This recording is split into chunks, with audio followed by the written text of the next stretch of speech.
இப்போ நம்ம 10வது தமிழ்ல 9வது இயல்ல இருக்கிற அணி பார்க்கலாம். இப்போ மக்களுக்கு அழகு சேர்ப்பன அணிகலன். இப்போ நார்மலா இருக்க ஒரு மனுஷங்களுக்கு எது அழகு சேர்க்குன்னா, அவங்க போடுற நகைங்க. அதுதான் அணிகலன்னு சொல்றோம். அதே போல ஒரு செய்யுளுக்கு எது அழகு சேர்க்கும்னா, இந்த அணி இலக்கணம் தான் அழகு சேர்க்கும். இப்போ அதில் அணியில நிறைய வகை இருக்கு. நம்ம இதில் கொஞ்சமாக மட்டும் பார்ப்போம். ஒரு 2, 3 அணி. ஃபஸ்ட்டு தற்குறிப்பேற்ற அணி. தற்குறிப்பேற்ற அணின்னா தற்குறிப்பேற்ற அணின்னா தன் கூட்டல் குறிப்பு கூட்டல் ஏற்றம் கூட்டல் அணி. அதாவது தன்னோட குறிப்பை ஏற்றி கூறுவது தான் தற்குறிப்பேற்ற அணி. அதான் தன் கூட்டல் குறிப்பு கூட்டல் ஏற்றம் கூட்டல் அணி அப்படின்னு பிரிக்கலாம். அது அப்படின்னு என்னன்னா, இப்போ இயல்பா ஒரு நிகழ்ச்சி ஒன்று நடக்குது. இயல்பான நிகழ்ச்சி ஒன்று நடக்குது. அது மேலே தன்னோட கற்பனையை இல்லைட தன்னோட குறிப்பை, இப்போ என் இஷ்டத்துக்கு ஏதாவது ஒரு குறிப்பை அது மேலே நான் எக்ஸாம்பிள் பார்த்தா புரியும். தன்னோட குறிப்பை ஏற்றி கூறுவது தான் தற்குறிப்பேற்ற அணி. இப்போ எக்ஸாம்பிள் பாருங்க. போருழந்தெடுத்த ஆரையல் நெடுங்குடி வாரல் என்பன போல் மறித்து கை காட்ட. அது இதுக்கான அர்த்தம் என்னன்னா, சிலப்பதிகாரத்தில் கோவலனும் கண்ணகியும் மதுரைக்கு போகிறாங்க. அந்த மதுரையில் தான் கோவலனை கொன்னுடுவாங்களா. அதனால் இந்த கோவலன் கண்ணகி மதுரை மாநகருக்குள் சென்றபோது மதிலின் மேலிருந்த கொடிகள் காற்றில் இயற்கையாக அசைந்தன. அவங்க ஊருள்ள போகும்போது காற்றுல இயற்கையாகவே அந்த கொடி அசையுது. ஆனால் இளங்கோவடிகள் யாருன்னா சிலப்பதிகாரத்தில் எழுதுனது. அவர் என்ன சொல்கிறாருன்னா, மதுரையில் கோவலன் கொல்லப்படுவான், அதனால் நீங்கள் மதுரைக்கு வராதீங்க அப்படின்னு அசைகிறதா, அப்படி கைகார வர வேணான்னு சொல்கிற மாதிரி அந்த கொடி சொல்லுதான் அப்படின்ட்டு அவரோட குறிப்பை அதில் ஏற்றி சொல்கிறாரு. இதுதான் ஒரு கவிஞன் தன்னோட குறிப்பை ஏற்றி கூறுறது. இயல்பாக ஒரு நிகழ்ச்சி நடக்குது, அதில் அந்த புலவர் தன்னோட குறிப்பை ஏற்றி கூறினா அது தற்குறிப்பேற்ற. அதுதான் இங்கேயும் கொடுத்தாங்க. கோட்டை மதில் மேல் இருந்த கொடியானது வரவேண்டாம் என தடுப்பது போல் கை காட்டியது. இது அவரோட குறிப்பு. இதை ஏற்றி அவரா சொல்றது தான் தற்குறிப்பேற்ற அணி. நெக்ஸ்ட்டு தீவக அணி. ஃபஸ்ட்டு தீவகம்னா விளக்கு. இப்போ ஒரு இருட்டாக இருக்கிற ஒரு ரூமில் ஒரு விளக்கு கொளுத்தி வச்சோம்னா அது சுற்றி வெளிச்சம் அடிக்குமா. அதே போல் இப்போ ஒரு செய்யுள் இருக்குது. அந்த செய்யுளில் ஒரே ஒரு வார்த்தை, அந்த ஒரு வார்த்தை அந்த செய்யுள் ஃபுல்லுக்குமே பொருள் தரும். இதுக்கும் எக்ஸாம்பிள் பார்த்தா புரியும் பாருங்க. அதான் இங்கேயும் சொல்லிக்கிறாங்க.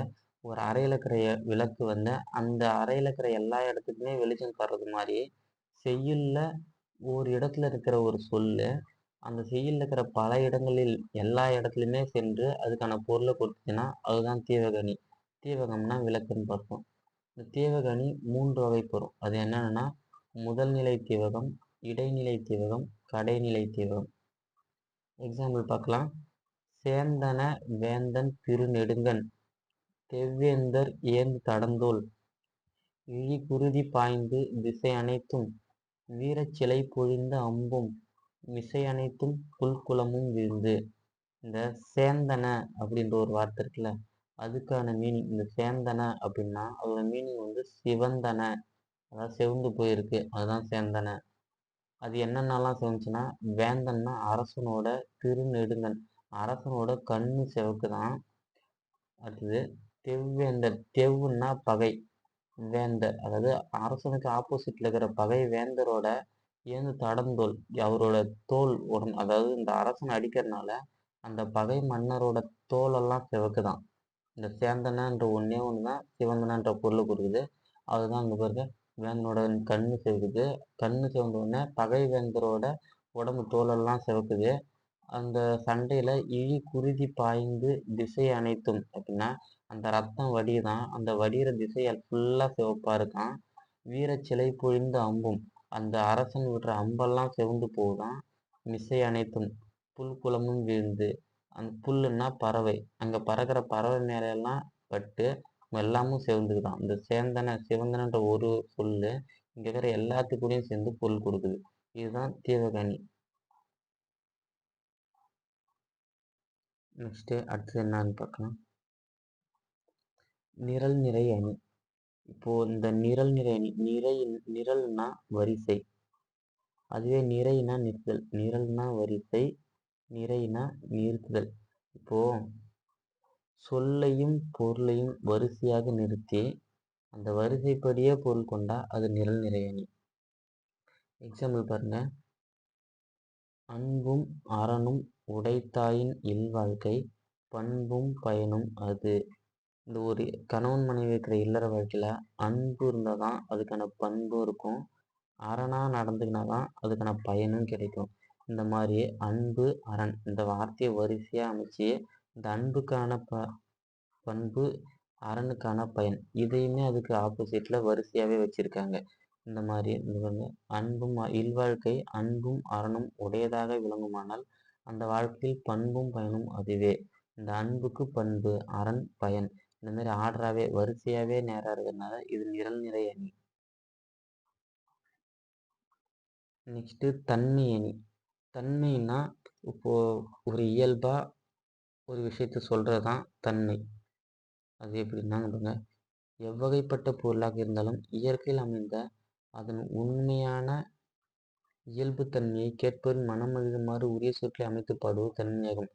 இப்போது ஒரு நிகழ்ச்சி ஒன்று நடக்குது, அது நடந்த மாதிரியே இயல்பாக சொன்னால் அதுதான் இயல்பு நவிர்ச்சி அணி அப்படின்னா தன்மை அணி. ரெண்டும் ஒன்று தான். இதுக்கு இன்னொரு பேர் தன்மை நவிர்ச்சி அணின்னு கூட சொல்லலாம். இதுக்கு எக்ஸாம்பிள் பார்த்தோன்னா புரியும். இந்த தன்மை நவிர்ச்சி அணி 4 வகைப்படும். தன்மை அணினாலும் தன்மை நவிர்ச்சி அணினாலும் ஒன்று தான்.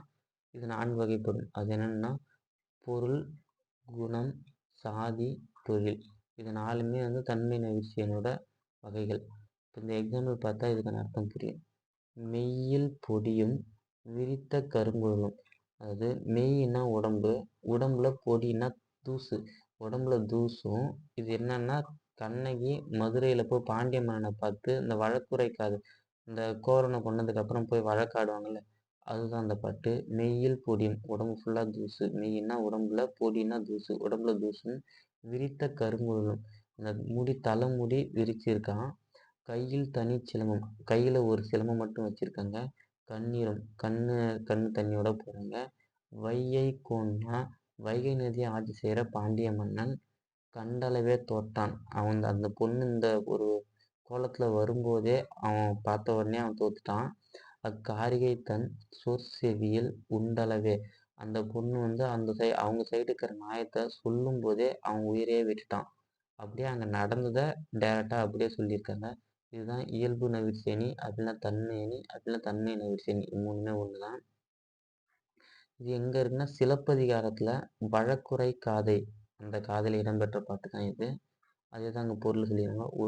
உடம்பு முழுக்க தூசியும் விரித்த கருமையான தலைமுடியும் கையில் ஒற்றை சிலம்போடு கண்ணீரும் வையை நதி பாயும் கூடல் நகரத்து அரசனான பாண்டியன் தோற்றான்.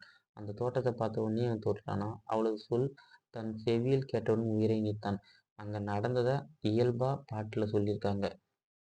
அதுதான் தன்மை அணி. கண்ணகியின் தோற்றத்தினை இயல்பாக உரிய சொற்களின் மூலம் கூறினால் இது தன்மை நவிர்ச்சின்னு சொல்கிறாங்க. கடைசியாக அந்த ஒரு பாட்டு. இப்போ மற்றதுக்கெல்லாம் ஒரு செய்யுள் மாதிரி கொடுத்தா அது நன்னூல் அப்படின்னு சொல்லுவோம்.